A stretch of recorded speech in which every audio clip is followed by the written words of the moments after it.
Today I made my husband's favorite soup. This is called Okazi soup. It can be taken with ofo or achi. Anyone is okay. Now let's make it together. For today's soup, I'll be using beef. Wash thoroughly and add any protein to the pot. Add your stockfish at this time, if not pre-cooked. Season it up with your best seasoning. Make sure to add pepper, onions, and then cover and bring it to a boil for 15 minutes. Hello everyone, welcome to the channel. How are you doing? I hope you're doing well and you're taking life a step at a time, right? After 15 minutes of cooking with its own juice, I'll be adding dry fish. For this soup, you have to be selective of the dry fish that you'll be using, as the dry fish will make or mar the taste of the soup. For the soup, I use shark fish and catfish. You can also use dry croaker or what we call more. It's perfect for the soup. After adding the fish, I added water, allowed it to cook with the rest of the protein. After 15 minutes, I removed and set it aside. Now in the same pot, I added oil. When it became hot, I added ofo. I'll be using ofo to take in this particular Okazi soup. I fried the ofo into the oil a little bit. I added pepper. I'll then reintroduce the protein. I'll then stir together to combine, and I'll add water to cook the soup properly. I would like to point out that the best meat for the soup is dry bushmeat or dry cow meat. Anyone is perfect for the soup. After 15 minutes, I opened up the soup. I'll be adding catfish. This is the best consistency for the soup. When it cools down, it will be more thicker. At this point, I added crayfish.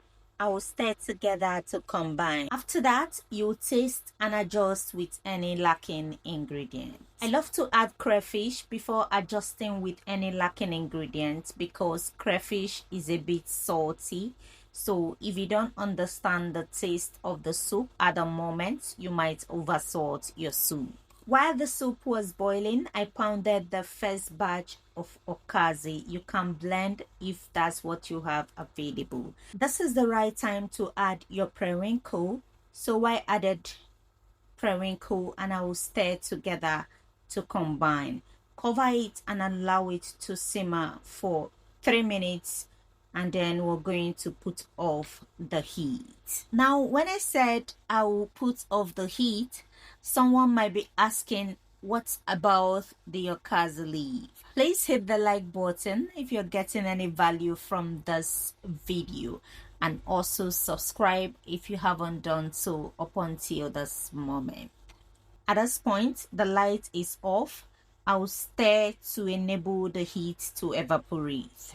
I will then allow the soup to cool down for 10 minutes. And after 10 minutes, you will then introduce your properly pounded Okazi leaf. While I was waiting for the soup to cool down, I pounded the last batch of Okazi leaf. I know that pounding is stressful, but it will give you the best of taste whenever you're making afang or Okazi soup. But if you don't have the time to pound or you don't like stress, you can also blend. It will still come out nice, but not as nice as it would if you had pounded it. This is after 10 minutes. I'll be adding the properly pounded Okazi leaf. And I will stir together to combine. At this point, you have to stir very, very well. Otherwise, the Okazi will come out in chunks. Okay, you have to stir and make sure that everything is well incorporated. Now, after watching and listening to this voiceover, can you guess in the comment section the tribe that makes the soup? Can you guess the tribe? Let me hear it in the comment section. And at this time, the soup is well incorporated. You can see the Okazi has distributed properly and the soup is ready. pair with any swallow of choice, but I would suggest you pair with fufu, and it's done. Thank you for watching. Till I meet you in my next one, do have a pleasant day. Bye bye.